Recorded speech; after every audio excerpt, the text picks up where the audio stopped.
ಆಕಾಶವಾಣಿ ಚೈತ್ರವನ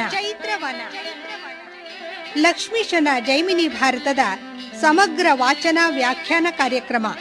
ಪ್ರಸ್ತುತಿ doctor as Shankaranarayana. ಚೈತ್ರವನ ಕಾರ್ಯಕ್ರಮದ ಕೇಳುಗರಿಗೆಲ್ಲ ನಮಸ್ಕಾರಗಳು ಹಾಗೂ ಕಾರ್ಯಕ್ರಮಕ್ಕೆ ಆತ್ಮೀಯವಾದ ಸ್ವಾಗತ. ಇಂದಿನ ಕಾರ್ಯಕ್ರಮದಲ್ಲಿ ಲಕ್ಷ್ಮೀಶ ಕವಿಯ ಜೈಮಿನಿ ಭಾರತದ 14ನೆಯ ಸಂಧಿಯ ಕೆಲ ಪದ್ಯಗಳ ವಾಚನ ಹಾಗೂ ವ್ಯಾಖ್ಯಾನವನ್ನು ಕೇಳಲಿದ್ದೀರಿ. ವಾಚನ ಮಾಡಲಿದ್ದಾರೆ ಶ್ರೀಮತಿ ಎಚ್.ಎಲ್. ರತ್ನ, ವ್ಯಾಖ್ಯಾನ ಮಾಡಲಿದ್ದಾರೆ ಶ್ರೀ ಕೇಶವ ಅವಧಾನಿ. ಕೃಷ್ಣ ಯಾರನ್ನ ಅತ್ಯಂತ ಪ್ರೀತಿಸ್ತಾನೋ ಶಿವ ಅವರನ್ನ ಬಹಳ ಪ್ರೀತಿಯಿಂದ ಆದರಿಸ್ತಾನೆ. ಕೃಷ್ಣ ಭಕ್ತರು ಶಿವನನ್ನ ಧ್ಯಾನಿಸ್ತಾರೆ. ಅಂದ್ರೆ ಹರಿಹರ ಅಭೇದವನ್ನ ಕವಿ ಬಹಳ ಚೆನ್ನಾಗಿ ಇಲ್ಲಿ ಪ್ರತಿಪಾದನೆ ಮಾಡ್ತಾನೆ. ಇಲ್ಲಿ ಭೃಂಗೀಶನಿಗೂ ಗರುಡನಿಗೂ ನಡೆಯುವಂತಹ ಸಂಭಾಷಣೆಯನ್ನ ಕವಿ ಬಹಳ ಚೆನ್ನಾಗಿ ವರ್ಣಿಸ್ತಾ ಇದ್ದಾನೆ ಸಂವಾದದ ರೂಪದಲ್ಲಿ. ಎಲ್ಲಿಗೊಯ್ದನಿ ಸುರಥನ ತಲೆಯಂ ಗರುಡ, ಇಲ್ಲಿಗುದು ರುಂಡಮಾಲೆಯೊಳಿವನ ಸೋದರನ ಸಲ್ಲಲಿತ ಶಿರಂ, ಇದರ ಸಂಗಡಕ್ಕೆ ಕೊಂಡು ಬಾರೆಂದು ಮದನಾರಿ ಬೆಸೆಸೆ, ನಿಲ್ಲದೈ ತಂದು ಭೃಂಗೀಶ್ವರಂ ಬೇಡೆ ಖಗವಲ್ಲಭಂ ಪತಿ ನಿರೂಪವನು ಒಮ್ಮೆಯುಂ ಮೀರ್ವನಲ್ಲ ಎಂದು ಅತಿಕ್ರಮಿಸಿ ನಡೆಯಲು ಆ ಪಕ್ಷಘಾತದಳು ಅವನಳವಳಿದನು.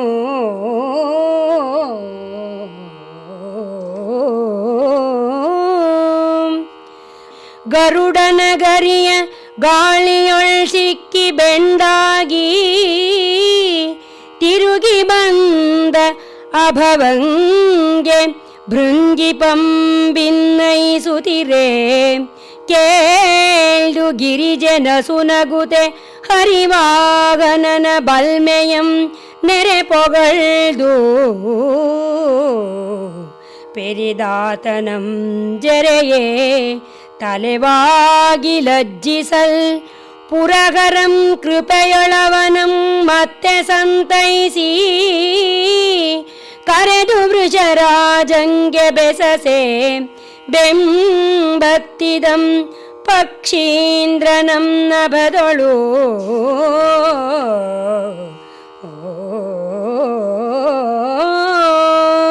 ಆ ಭೃಂಗೀಶ ಬಂದು ಗರುಡನ ಹತ್ರ, ಏನಪ್ಪ ಈ ರುಂಡಮಾಲೆನ್ ಎಲ್ಲಿ ತಗೊಂಡು ಹೋಗ್ತಾ ಇದೀಯಾ? ಇವನ ಸೋದರನಾದಂತಹ ಸುಧನ್ವನ ತಲೆಯನ್ನ ನಮ್ಮ ಪರಮೇಶ್ವರ ಇಲ್ಲೇ ಇಟ್ಕೊಂಡಿದ್ದಾನೆ, ಬಾ ಅಣ್ಣನ ಜೊತೆಯಲ್ಲಿ ತಮ್ಮನ ರುಂಡವೂ ಇರ್ಲಿ ಅಂದ್ರೆ ಗರುಡ ಹೇಳ್ತಾನೆ, ನಮ್ಮ ಸ್ವಾಮಿ ಪ್ರಯಾಗದಲ್ಲಿ ಹಾಕೋದಕ್ಕೆ ಹೇಳಿದ್ದಾನೆ, ಶಿವನಿಗೆ ಕೊಡಕ್ ಹೇಳಿಲ್ಲ, ಆದ್ದರಿಂದ ನಾನು ಅಲ್ಲಿಗೆ ತಗೊಂಡು ಹೋಗ್ಬೋದು ಅಂತ ಹೇಳ್ಬಿಟ್ಟು ಒಂದ್ಸಲ ರಕ್ಕೆಯನ್ನು ಬಡಿಸ್ಬಿಟ್ರೆ ಆ ಭೃಂಗೀಶ ಸುಸ್ತಾಗ್ಬಿಟ್ಟ. ಈ ರೀತಿಯಾಗಿ ಸುಸ್ತಾಗಿ ಬೆಂಡಾಗಿ ಬಂದು ಅಭವಂಗೆ ಭೃಂಗಿಪಂ ಭಿನ್ನಯಿಸುತ್ತೀರೆ ಅಂತ ಅದು ಪರಮೇಶ್ವರನಿಗೆ ಹೇಳಿದಾಗ ಗಿರಿಜೆಗೆ ನಗು ಬಂದ್ಬಿಡ್ತು. ಅಲ್ಲಪ್ಪ, ಗರುಡನಾಗಿರೋ ಸ್ವಾಮಿ ಭಕ್ತಿ ನಿಮಗಿಲ್ವಲ್ಲೋ, ತಗೊಂಬ ಅಂದ್ರೆ ಹೇಗಾದ್ರೂ ತಗೊಂಬರ್ಬೇಕಾಗಿತ್ತು, ಆಯ್ತು ಅಂತ ನಗು ಬಂದ್ಬಿಡ್ತು. ಅವಾಗ ಶಿವ ಅವನನ್ನ ಲಜ್ಜಿತನಾಗಿರೋದನ್ನ ನೋಡ್ಬಿಟ್ಟು, ಪರವಾಗಿಲ್ಲ ಬಿಡು, ಆ ಗರುಡನ ಪರಾಕ್ರಮದ ಮುಂದೆ ನಿಂದೇನು ನಡೀಲಿಲ್ಲ, ಪರವಾಗಿಲ್ಲ, ನಾನು ವೃಷರಾಜಂಗೆ ನಮ್ಮ ನಂದಿಕೇಶ್ವರನಿಗೆ ಹೇಳ್ತೀನಿ, ಅವನು ಹೋಗಿ ತಗೊಂಬರ್ಲಿ ಅಂತ ಹೇಳ್ಬಿಟ್ಟು ನಂದಿಕೇಶ್ವರನ ಹತ್ರ ನೀನು ಹೋಗಿ ತಗೊಂಬಾ ಅಂತ ಹೇಳಿದಾಗ ನಂದಿಕೇಶ್ವರ ಪುನಃ ಗರುಡನ ಬಳಿಗೆ ಬಂದಿದ್ದಾನೆ. ಬೇಗದಿಂದ ಈದಿ ನಂದೀಶ್ವರಂ ಗರುಡನಂ ಪಾಗದಿರ್ ತಲೆಯನಾಭರಣಕ್ಕೆ ತಾರೆಂದು, ನಾಗಾಭರಣ ನಟ್ಟಿದಂ ತನ್ನನೀಯದೊಡೆ ನಿನಗೆ ಬಹುದು ಉಪಗತಿಯನೇ, ಆಗಲದಕೇನು ಅಸುರ ಮರ್ದನನ ಬೆಸದಿಂ ಪ್ರಯಾಗದೊಳೆ ಬಿಡುವೆನು, ಈ ಶಿರಮಂ ಬರಿದೆ ಘಾಸಿಯಾಗದಿರ್ ತಿರುಗು ನೀನೆಂದು ವಿನುತಾಸುತಂ ಸೈವರಿದನು ಆಗಸದಳು ತ್ರಿಭುವನವನಲ್ಲಾಡಿಸುವ ಗರಿಯ ಗಾಳಿಗಳ ರಭಸದಿಂದೈದುವ ಸುಪರ್ಣನಂ ಹಿಂದಣ ವೃಷಭನ ಮುಖದುಚ್ಛ್ವಾಸ ನಿಶ್ವಾಸ ಮಾರುತ ತಡೆದ ಅತ್ತಲಿತ್ತಲೆಳೆಯೇ ನಭದೊಳಯ್ಯನೊಯ್ಯನಾಯಾಸರಿಂ ಪೋಗಿ ದುರ್ಲಭವೆನಿಸುವ ಅಮಲ ಪ್ರಯಾಗದಳ್ ಕಳಿವೊಗರೋ ಅಭಿಶೋಭಿಸುವ ಸುರತನ ಶಿರವನ ಗೋಪತಿಗೆ ಕುಡುದೆ ಬಿಸುಡಂ ಗರುಡನು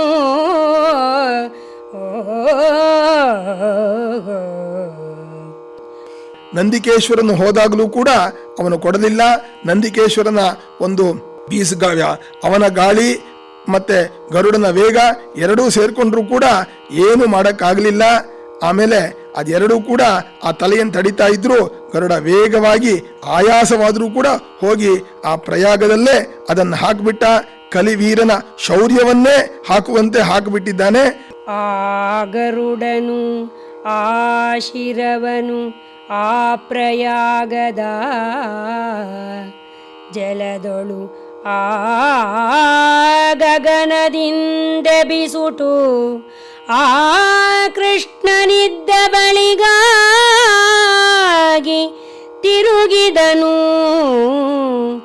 ಆಗಳ ತಲೆಯನು ಅಲ್ಲಿಂದಂ ಆ ವೃಷಭನೆತ್ತಿಕೊಂಡು ಆಗಿರೀಶನ ರಾಜಿಪ ಆ ಸಭೆಗೆ ತಂದು ಕುಡುಲ ಗೋಪತಿಯ ಮೆಚ್ಚುತ ರುಂಡಮಾಲೆಗೆ ಅದನ ಗೌರಿ ಕೊಂಡಾಡಲು ಆನಂದದಿಂದ ನಲಿದ ಶಂಕರಂ ತಾಳ್ದನು.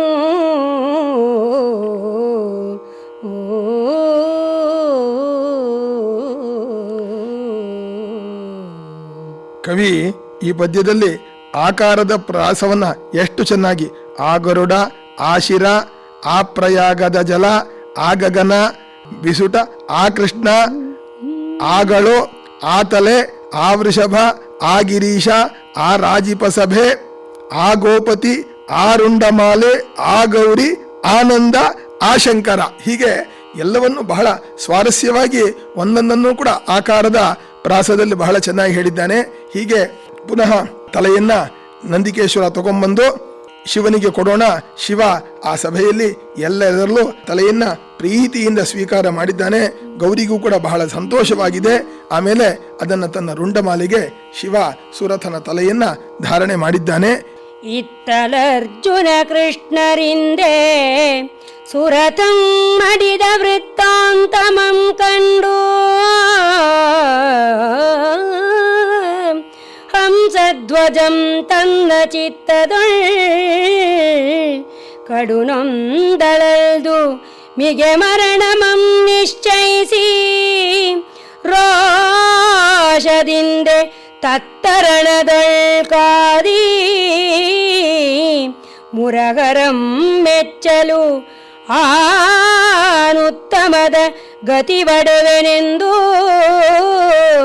ರಥವೇರಿ ಬಾಗೊತ್ತಿ ನಿಜ ಚಾಪಮಂ ಜೇಗೈದು ಪಡೆಸಹಿತ ಫಲುಗುಣಂಗೆ ಇದಿರಾದನು. ಹೀಗೆ ಈ ಕಡೆಯಲ್ಲಿ ಸುಧನ್ವ ಸುರಥ ಇಬ್ಬರೂ ಕೂಡ ಅರ್ಜುನನ ಯುದ್ಧದಲ್ಲಿ ಸತ್ತೋದ್ರು ಅಂತ ತಿಳ್ಕೊಂಡಾಗ ಹಂಸಧ್ವಜನಿಗೆ ಸಿಟ್ಟು ಬಂದು, ಇವತ್ತು ಕಾಯಂ ವಾ ಪಾತಯಾಮಿ ಕಾರ್ಯಂ ವಾ ಸಾಧಯಾಮಿ ಅನ್ನುವುದರಲ್ಲಿ ಈ ಶರೀರ ಬಿಡಬೇಕು, ಇಲ್ಲ ಅರ್ಜುನನಿಂದ ನಾನು ಗೆಲವನ್ನ ಪಡಿಬೇಕು, ಅರ್ಜುನನನ್ನು ಸಂಹಾರ ಮಾಡಬೇಕು ಅನ್ನುವಂಥ ನಿಶ್ಚಯ ಮಾಡಿಕೊಂಡು ಹಂಸಧ್ವಜನೆ ಯುದ್ಧಕ್ಕೆ ಸೇನಾ ಸಮೇತನಾಗಿ ಬಂದಿದ್ದಾನೆ. ಮುಳಿದು ಹಂಸಧ್ವಜಂ ಕಾಳಗಕ್ಕೆ ನಿಲ್ಲಲು ಆಗ ನಳಿನ ಭವನಳ್ಕಿದಂ ಲೋಕ ಸೃಷ್ಟಿಗೆ ಮತ್ತೆ ಬಳಲಬೇಕೆಂದು ರವಿಮಂಡಲಂ ನಡುಗಿತು ಒಡನೈದುವ ಭಟರ ರಭಸಕ್ಕೆ ಪ್ರಳಯಮಿಂದಹುದೆಂದು ಕಂಪಿಸಿತು ಧರೆ ಸಗ್ಗಮೊಳಲೊಳಗೆ ತೆರಪಿಲ್ಲವೆಂದು ಗಜ ಭಜಿಸಿ ಸುರಕುಲ ಮೈದೆ ಕಂಗೆಟ್ಟುದು ಅಸುರಾರಿ ಚಿಂತಿಸಿದನು ಅರಸ ಕೇಳದ್ಭುತವನು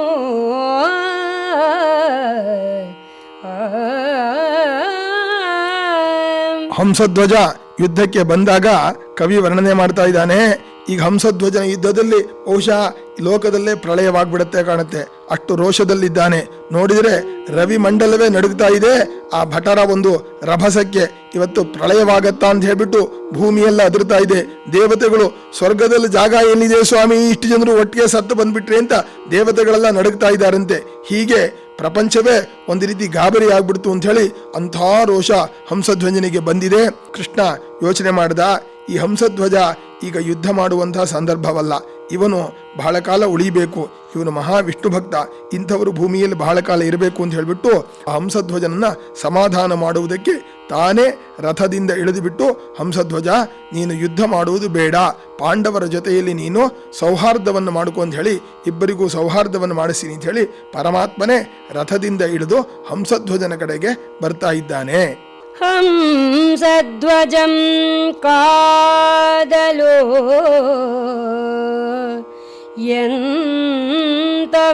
ಎಂತಹುದೋಯನುತ ಆ ಕಂಸಾಂತಕಂ ನಿಧಾನಿಸಿಕೊಂಡು ಶಕ್ರಸುತನಂ ಸೈರಿಸೆನುತ ಕುದುರೆಗಳ ವಾಘೆಯ ನಿಲ್ಲಿಸಿ ಜಗುಳ್ದ ಪೀತಾಂಬರವನು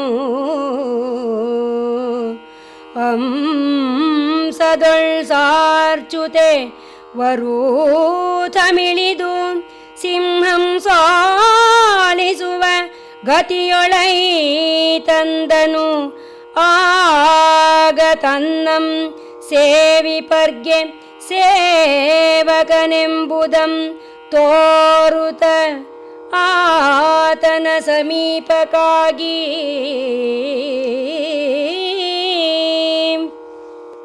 ಮಿಸುವ ಮಕುಟದ ನೊಸಲ ತಿಲಕದಿಂದ ಅಲಕದಿಂದ ಎಸಳುಗಂಗಳ ತೊಳಪ ಕದಪಿನಿಂ ಪದಪಿನಿಂ ಪಸರಿಸುವ ನಸುನಗೆಯ ವದನದಿಂ ರದನದಿಂ ಪೊಳೆವ ಚುಬುಕಾಗ್ರದಿಂದೇ ತ್ರಿಸರ ಕೌಸ್ತುಭ ಸುಕೇಯೂರದಿಂ ಹಾರದಿಂದ ಒಸೆದಟ್ಟ ಪೊಂಬಟ್ಟೆ ಉಡುಗೆಯಿಂ ತುಡುಗೆಯಿಂದ ಎಸೆವ ನೀಲೋತ್ಪಲ ಶ್ಯಾಮಲಂ ಕೋಮಲಂ ಬರುತ್ತಿರ್ದನು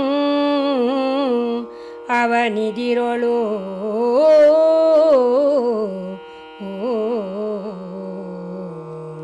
ರಥದಿಂದ ಮಿಳಿದು ತನಗಿದಿರಾಗಿ ಬಗ ಧನುಜಮಥನನಂ ಕಾಣುತೆ ಮರಾಳಧ್ವಜಂ ಮನೋವ್ಯಥೆಯೆಲ್ಲಮಂ ಮರೆದು ಹರ್ಷದಿಂ ಪಿಡಿದ ಶರಧನುಗಳಂ ಕೆಲಕೆ ಸಾರ್ಚಿ ಪೃಥಿವಿಗೆ ವರೂಥದಿಂ ಧುಮ್ಮಿಕ್ಕಿ ಹರಿಯ ಮುಂಪಥದೊಳು ಅಡಗೆಡೆಯುತ್ತಲೇ ಎಲೆದೇವ ವಿಜಯಂಗೈದ ಕಥನವ ನೆನಗೆ ನಿರೂಪಿಸಬೇಕುದು ಎಂದಾತನೆದ್ದು ಕೈಗಳ ಮುಗಿದನು.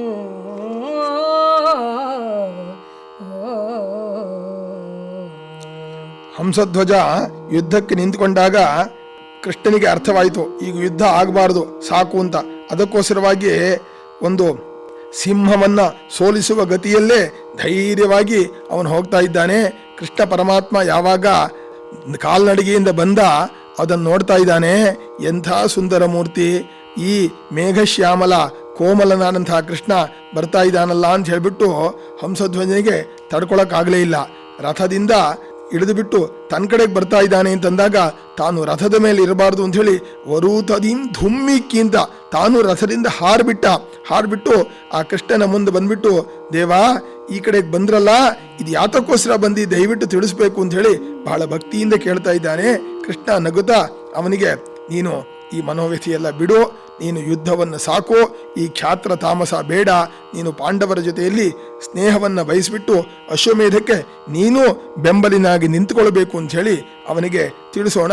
ಅದರಂತೆ ಹಂಸಧ್ವಜನು ಕೂಡ ಪಾಂಡವರ ಜೊತೆಯಲ್ಲಿ ಸೇರ್ಕೊಳ್ತಾನೆ. ಆ ಮಹೀಪತಿಯ ನುಡಿಗ ಸುರಾರಿನಗುತೆ ಸಂಗ್ರಾಮದಳ್ ಪಾರ್ಥನಂ ಗೆಲ್ವೆನೆಂಬ ಈ ಕ್ಷಾತ್ರ ತಾಮಸಮಿರೇಕೆ ವಿಜಯಂಗಾವು ಮಾಡುವ ಸಹಾಯಮಂ ಕಂಡು ಕಂಡು ನೀ ಮಕ್ಕಳಂ ಬರಿದೆ ಕೊಲಿಸಿ ಕೆಡಿಸಿದೆ ಸಾಕುಬಾ ಮಿತ್ರ ಭಾವದಿಂದೆ ಎಮ್ಮನಾಲಂಗಿಸು ವೃಥಾ ಮನೋವ್ಯಥೆ ಬೇಡ ತುರಗಮಂ ಬಿಡು ಯಜ್ಞಕನುಕೂಲನಾಗೆಂದನು.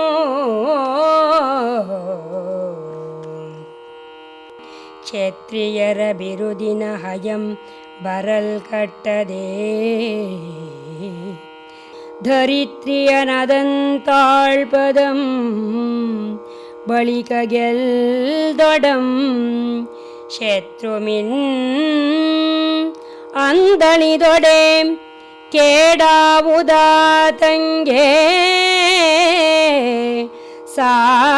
ಸಾಕದಂತಿರಲಿ ನಿಮ್ಮ ಮಿತ್ರ ಭಾವದಳೊಪ್ಪಿಸಿದೊಡೆ ಮೇಲೆ ತನಗಿನ್ನು ಪುತ್ರ ಶೋಕಾದಿಗಳ ದುಃಖಗಳಿರ್ದಪುವೆ ಚಿತ್ರಮಿದು ಜಾಹ್ನವಿಯೊಳಾಳ್ದಂಗೆ ದಾಹಮೆತ್ತಣದು ಎನಗೆ ಬೆಸಸೆಂದನು.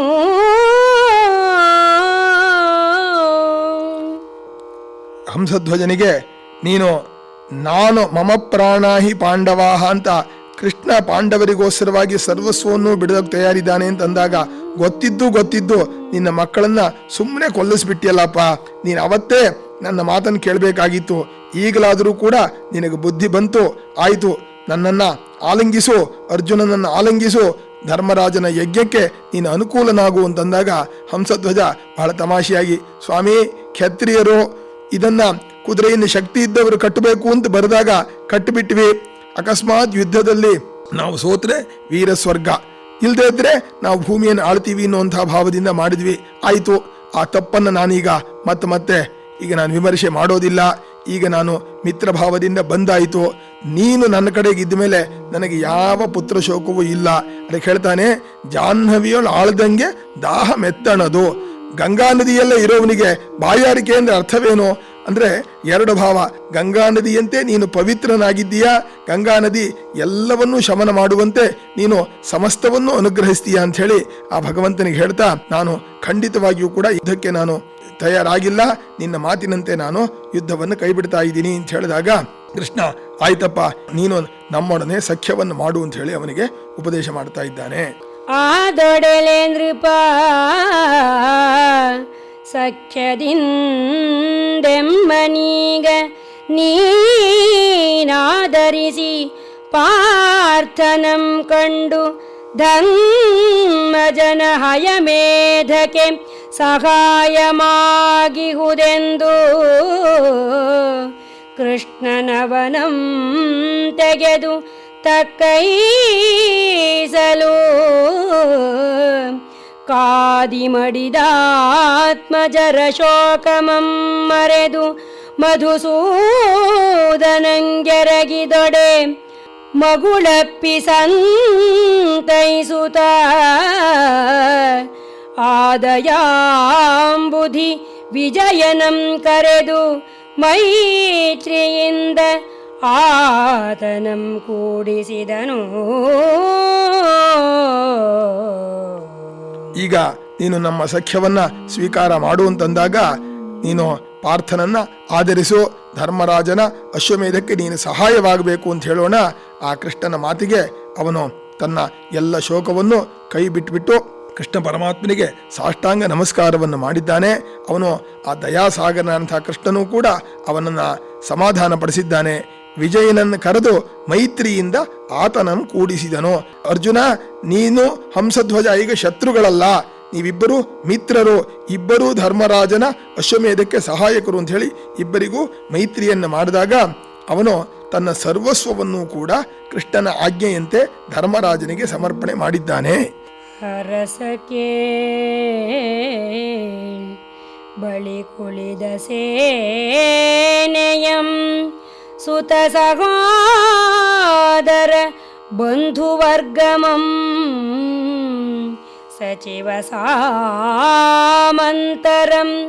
ಗುರುಪುರಾಹಿತರಂ ಚಮೂಪರಂ ಚತುರಂಗದ ಗೆಳೆಯ ಪಟುಭಟರನು ಕರೆದು ಹರಿಪಾರ್ಥರಂ ಕಾಣಿಸಿ ನಗರದಿಂದೇ ತರಿಸಿದಂ ವಿವಿಧ ಭಂಡಾರದರ್ಥಂಗಳಂ ಪರಿಪರಿಯ ವಸ್ತುಗಳನ್ನು ಇಭಯವರೋಥಮಂ ಗೋಮಹಿಷಿ ಯುವತಿಯರನು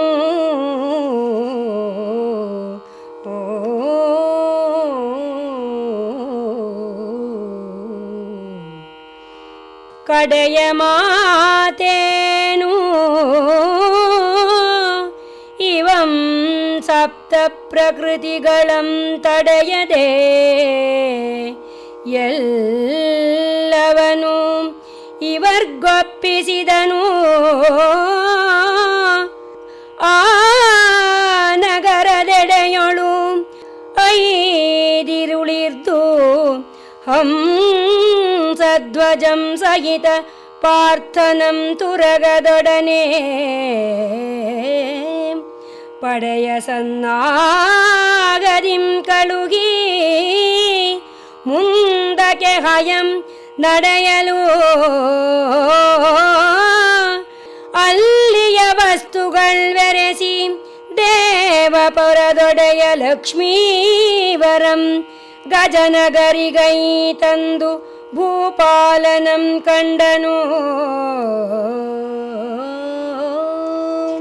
ಹೀಗೆ ಕೃಷ್ಣನ ಆಜ್ಞೆಯಂತೆ ಹಂಸಧ್ವಜ ರಾಜ ತನ್ನ ಬಂಧು ವರ್ಗದವರನ್ನ, ಸಚಿವ ಸಾಮಂತರನ್ನ, ಗುರುಪುರೋಹಿತರನ್ನ, ಸಮಸ್ತ ಸೈನ್ಯವನ್ನೂ ಕೂಡ ಕೃಷ್ಣಾರ್ಜುನರಿಗೆ ಸಮರ್ಪಣೆ ಮಾಡಿದ್ದಾನೆ. ಸಮಸ್ತ ಭಂಡಾರವನ್ನ, ಆನೆ, ಕುದುರೆ, ಗೋವು, ಮಹಿಷಿಯರು, ಯುವತಿಯರು ಸಮಸ್ತವೂ ನಿಮ್ಮದೇ ಅಂತ ಹೇಳಿಬಿಟ್ಟು ಅವನು ರಾಜ್ಯವನ್ನೇ ಸಮರ್ಪಣೆ ಮಾಡಿದ್ದಾನೆ. ಅವನು ಹೇಳ್ತಾ ಇದ್ದಾನೆ, ಕಡೆಯ ಮಾತೇನು, ಇನ್ನು ಹೆಚ್ಚಿಗೆ ಮಾತೇನು, ಸಪ್ತ ಪ್ರಕೃತಿ ಅಂತ ಹೇಳ್ತಾರೆ. ಸ್ವಾಮಿ, ಮಂತ್ರಿ, ಜನಪದ, ದುರ್ಗ, ದಂಡ, ಮಿತ್ರ, ಕೋಶ ಅಂತ ಹೇಳಿಗೆ ಸಪ್ತಪ್ರಕೃತಿಗಳು ಎಲ್ಲವನ್ನೂ ಕೂಡ ಅವನು ಆ ಭಗವಂತನಿಗೆ ಸಮರ್ಪಣೆ ಮಾಡಿಬಿಟ್ಟು ಕೃಷ್ಣ ಇಷ್ಟೂ ಕೂಡ ಕೃಷ್ಣಾರ್ಪಣ ಅಂತ ಹೇಳಿಬಿಟ್ಟು ಆ ಕೃಷ್ಣಾರ್ಜುನರಿಗೆ ಸಮರ್ಪಣೆ ಮಾಡಿಬಿಟ್ಟು ಇಲ್ಲಾಯಿತು, ಇನ್ನು ಮುಂದೆ ನಾನು ನಿನ್ನ ಅಪ್ಪಣೆಯಂತೆ ಧರ್ಮರಾಜನ ಕುದುರೆಯ ರಕ್ಷಣೆಗೆ ಅರ್ಜುನನ ಜೊತೆಯಲ್ಲಿ ನಾನೂ ಹೊರಡ್ತೀನಿ ಅಂತ ಹೇಳಿಬಿಟ್ಟು ಅವನು ಕೂಡ ಕುದುರೆಯ ರಕ್ಷಣೆಗೆ ಹೊರಟಿದ್ದಾನೆ. ಅವನು ಕೊಟ್ಟಂತಹ ಎಲ್ಲ ವಸ್ತುಗಳನ್ನು ಕೂಡ ಶ್ರೀಕೃಷ್ಣ ಪರಮಾತ್ಮ ಸ್ವೀಕಾರ ಮಾಡಿಬಿಟ್ಟು ದೂತರ ಜೊತೆಯಲ್ಲಿ ಹಸ್ತಿನಾಪುರದ ಕಡೆಗೆ ಅವನು ಪ್ರಯಾಣ ಮಾಡಿದ್ದಾನೆ ಅಂತ ತಿಳಿಸುತ್ತಾ ಈ ಒಂದು ಸುರಥನ ಸಂಗ್ರಾಮದ ಕಥೆಯನ್ನ ನಾವು ಇವತ್ತು ಮಂಗಳ ಮಾಡ್ತಾ ಇದ್ದೀವಿ. ಇದುವರೆಗೆ ಲಕ್ಷ್ಮೀಶ ಕವಿಯ ಜೈಮಿನಿ ಭಾರತದ 14ನೆಯ ಸಂಧಿಯ ಪದ್ಯಗಳ ವಾಚನ ಹಾಗೂ ವ್ಯಾಖ್ಯಾನವನ್ನು ಕೇಳಿದಿರಿ. ವಾಚನ ಮಾಡಿದವರು ಶ್ರೀಮತಿ ಎಚ್.ಎಲ್. ರತ್ನ, ವ್ಯಾಖ್ಯಾನ ಮಾಡಿದವರು ಶ್ರೀ ಕೇಶವ ಅವಧಾನಿ. ಚೈತ್ರವನ ಕೇಳಿದ್ರಿ. ಕಾರ್ಯಕ್ರಮದ ಪ್ರಸ್ತುತಿ ಡಾಕ್ಟರ್ ಎಎಸ್ ಶಂಕರನಾರಾಯಣ. ನಿರ್ಮಾಣ ನೆರವು ಸಂಜೀವ ಆರ್ ನಾಮಣ್ಣವರ್. ಇದು ಇಂದಿನ ಚೈತ್ರವನ. ಈ ಕಾರ್ಯಕ್ರಮ ಆಕಾಶವಾಣಿ ಭದ್ರಾವತಿ ಕೇಂದ್ರದ ಕೊಡುಗೆ.